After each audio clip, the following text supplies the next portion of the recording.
Greetings to everybody checking in. Wow, record numbers. This is awesome. Okay, trending up. This is always good. Um, so um, so yeah, let's get started. So the first topic this week I wanted to talk about is basically how to rebound after a tough weekend. Now it's really interesting, and kind of this has been the theme this year, especially with coronavirus. Is every chance to play it feels more important than ever, right? It's for some of my athletes, it's like they haven't played much at all. For my Maryland goalies, you guys have been just all at it, which is great. But for everybody else, it's kind of like, man, we finally get a chance to play. We got to make the most of it.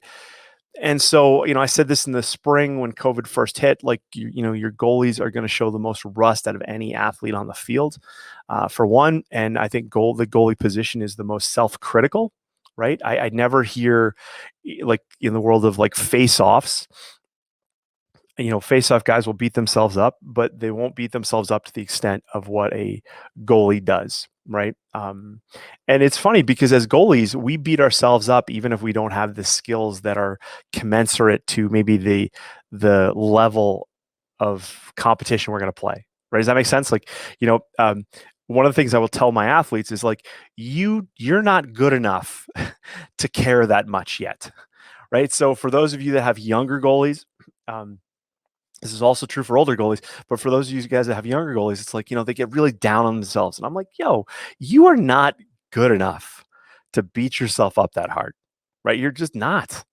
Like, really? It's like taking a spelling test, and all you've ever worked on is like, you're up to speed on like 4-letter words. And then you go out to play a game and it's like they're quizzing you with like 12-letter words.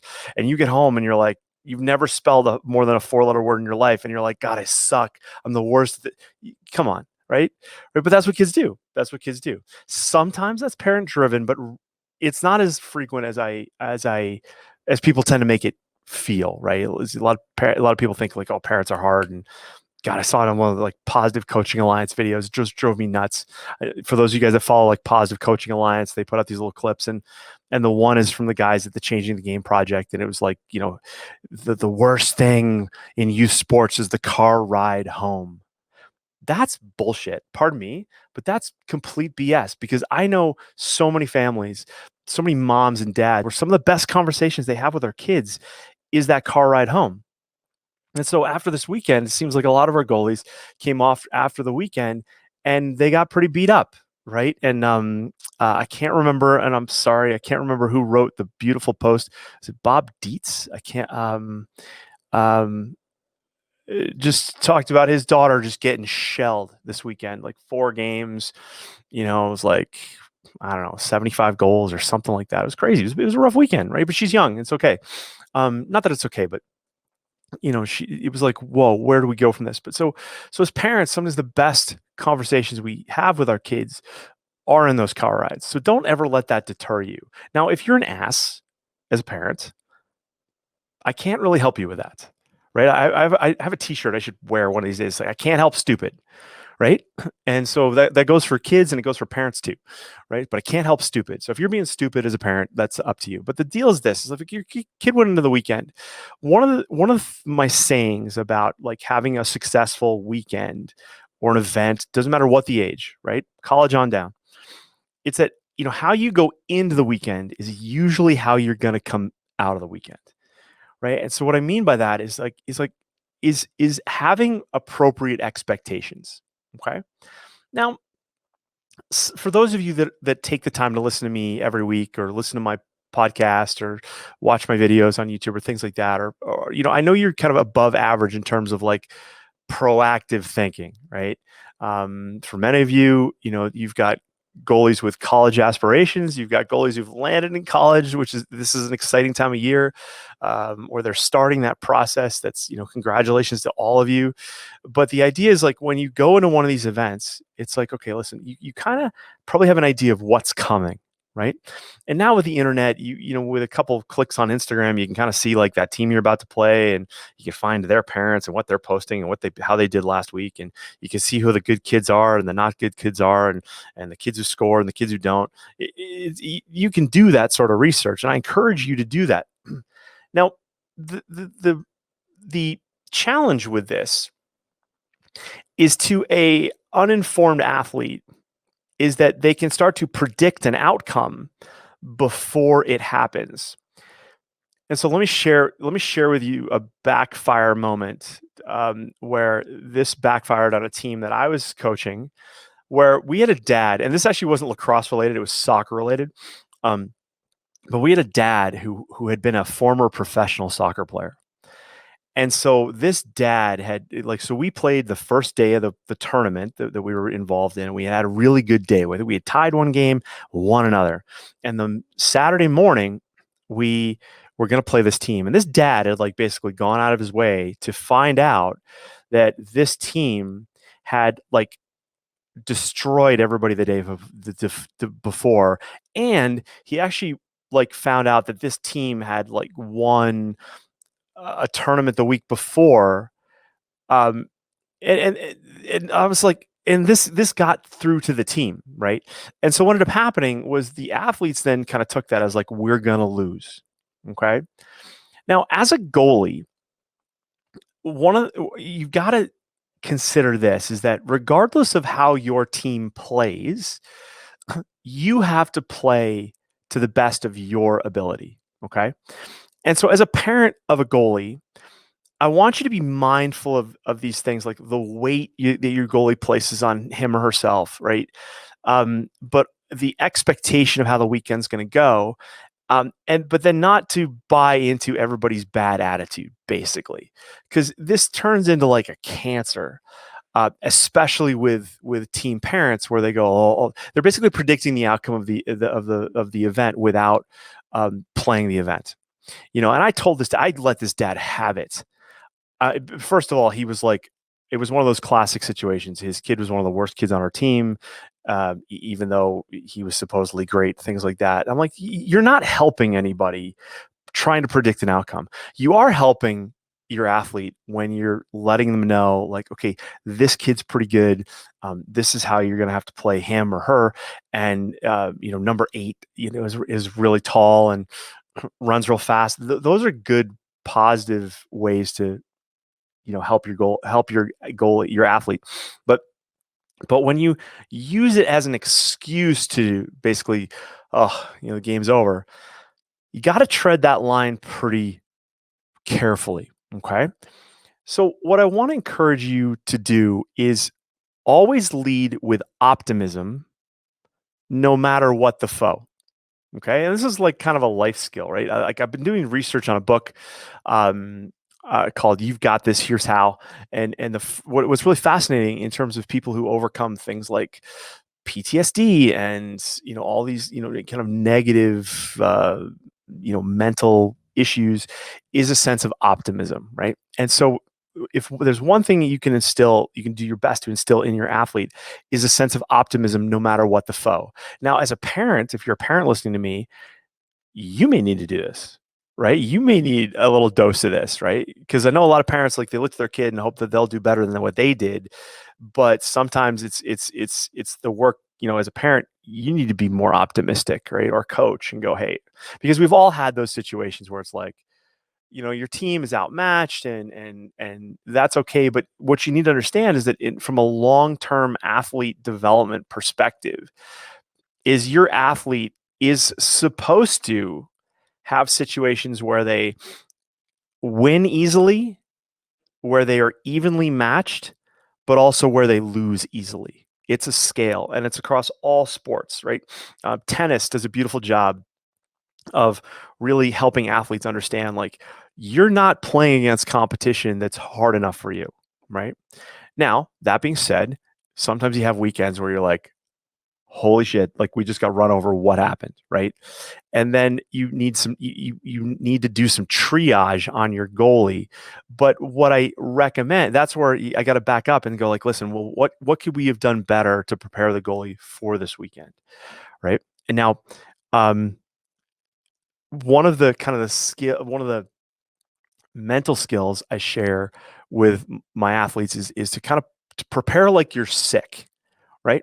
So let's say, we've all had an athlete who's gone into a game where they've been sick, right? And so you can take this one of two ways. You can either take it as an excuse that you're about to play bad, but you can also take it as an opportunity to go, okay, like, all right, listen, I know I'm sick, but imagine this weekend was like, it was your one chance to get seen by a college coach, or it was the national championships, or it was like you were going to win $1 million, right? And you had to get yourself ready. What would you do?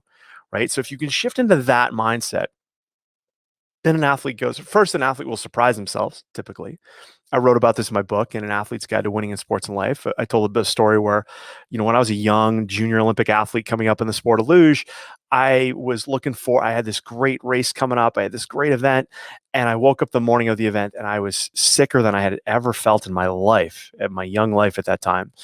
And I had I had literally had resigned myself to having a bad result.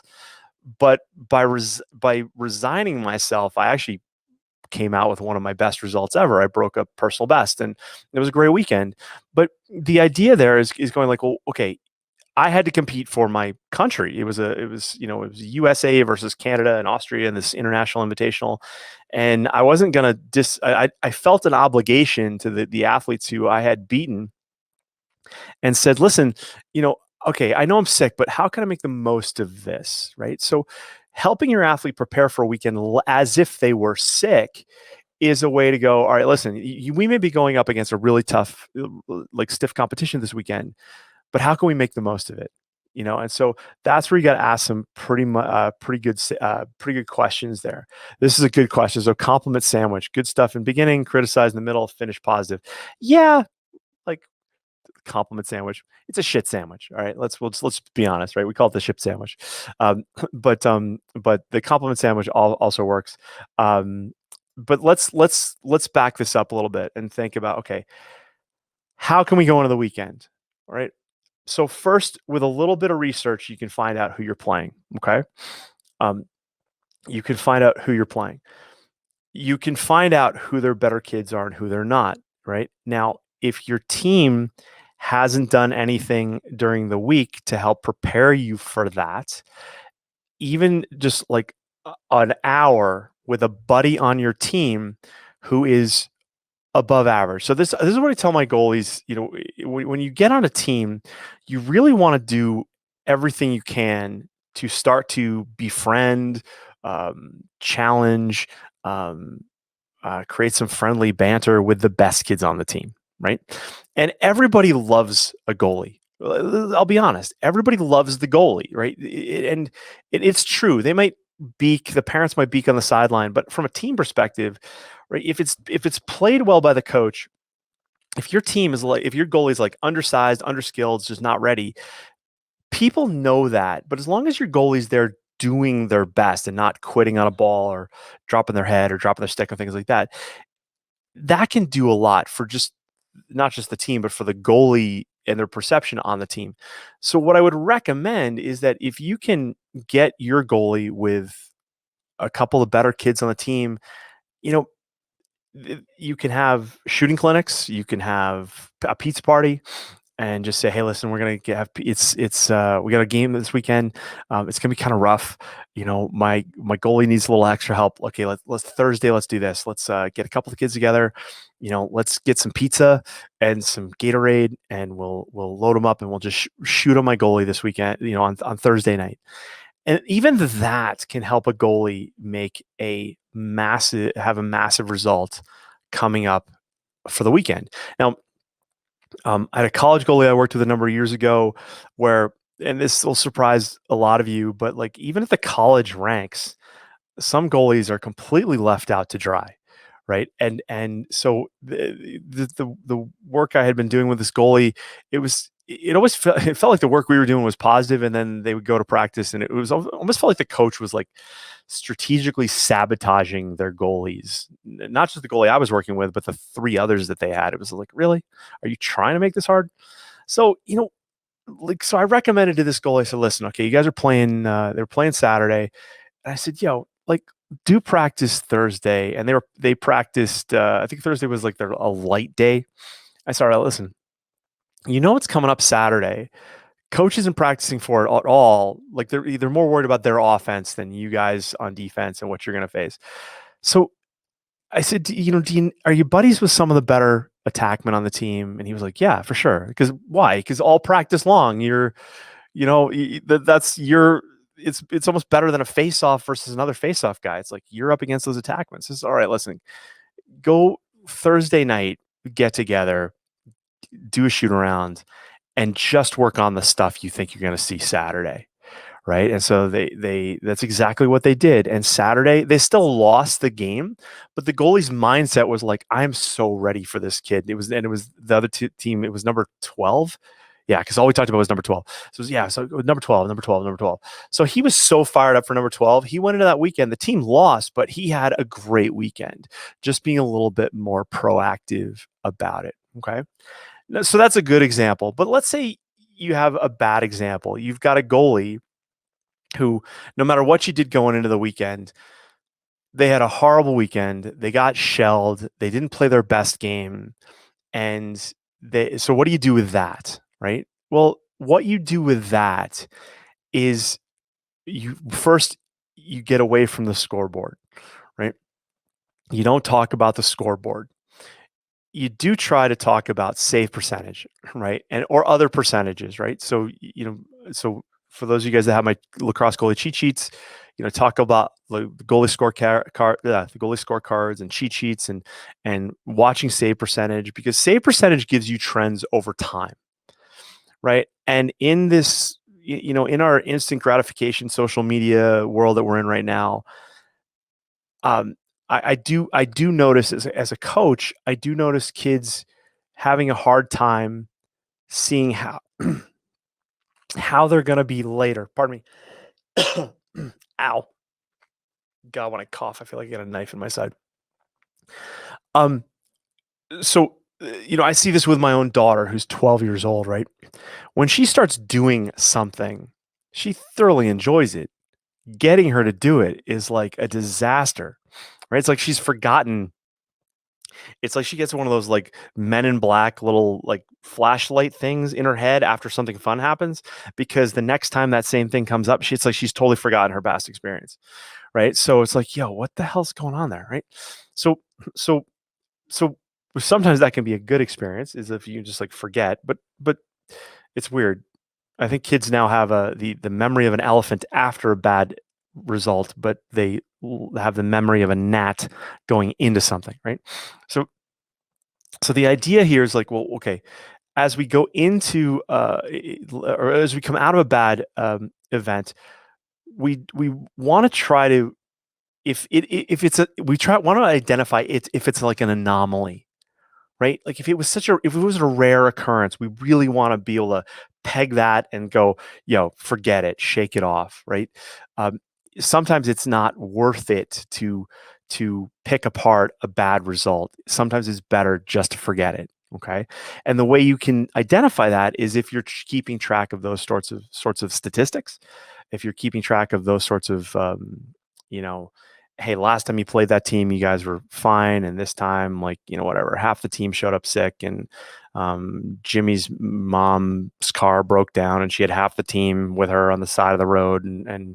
And then she went to pick up pizzas or pick up Subway lunch before she got to, like, whatever, just shake it off, move on. Right. So that eliminates the extremes very quickly. But then, you know, let's say you have like that next layer of stuff where it's kind of like, well, yeah, it was pretty bad, but there was certain stuff I could have done. Okay, great. This is where it's really important to focus on what your athlete did right. Okay. And this is where when people talk about, oh, you know, the worst thing in youth sports is the car ride home, which I don't necessarily agree with, but it can be if all that you do as parents or coaches is you focus on all the bad stuff. As goalies, we tend to focus on the bad goals and not the good saves. Okay. So as a parent, as a coach, what you can do is if you find your goalies going like, oh, I can't believe I missed that shot in the second quarter. It's got to be like, yeah, but holy smokes. Remember that clear you made in the third quarter, like halfway through, when that kid, like this happened, and you ducked around. Just go there and get them to kind of talk about it a little bit, explain it. Like, what were you thinking? That was amazing. Like, what? I've never seen you do that. Like, whatever. And to be honest, you can, as the adult in the room, you can kind of bullshit a bit on it, right? Just to get the athlete to kind of go. I did this with one of my college goalies a couple years ago as well. Not the same goalie, different guy, but it was like, yo, this goalie was all about like stats and data, and I'm a stats and data guy, but I was like, yo, all right, instead of looking at like the gap, his save percentage was 60%. Instead of looking at 40% that he missed, I was like, yo, you got to talk to me about all the saves you made. Right. So our focus with him was all about like, okay, let's talk about all the good stuff you're doing. Right. Because from there, we could keep his mindset out of like the clouds like that were raining on him and into some sunlight. Right. So that's really, really important. Okay. So eliminate the extreme examples, get more into more of that kind of that gray area, and then shift the goalie totally positive as much as you can. And then last tip, get on the horse. Okay. So if your goalie has a bad result, okay, and it wasn't necessarily based on being sick or injured or things like that, and you can get out quickly, and you're going to replace those negative memories with positive memories, right? So a technique that is really important is visualizing, like when a goal goes by, that's a bad event, right? That's a negative experience. We don't want that. We don't want to really remember that. We want to kind of override that as quickly as we can, right? So the best thing a goalie can do is to overwhelm their thinking with positive experience, right? So in the moment, if they let in a bad goal, tell your goalie, listen, don't fish the ball out right away. Just look back at the shooter, where the shooter was and what the shooter just did, and see yourself making that save, right? If they don't do it in the game, then okay, fine, sleep on it.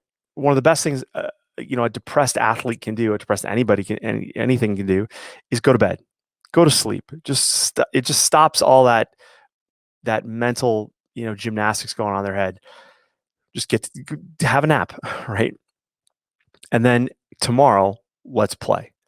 Right? Tomorrow, let's play. Video also helps. Video review also helps, and so they can kind of pick apart the good as opposed to the bad. So that's it. That's a little bit longer than I wanted to go on talking about how to rebound after a tough weekend. But as goalies, we tend to feel this weight more than anybody else on the team. Okay, so really important to just kind of keep that in mind, because we have more mental hurdles to juggle than pretty much anybody else. Okay, so keep that in mind. All right, so moving on. So if you like that, do me a favor, leave me a like or a comment or a heart or something like that. That really kind of helps the algorithm and all those things. So whether you're watching on YouTube or whatnot, be sure to hit those for me. That'd be great. Really appreciate it.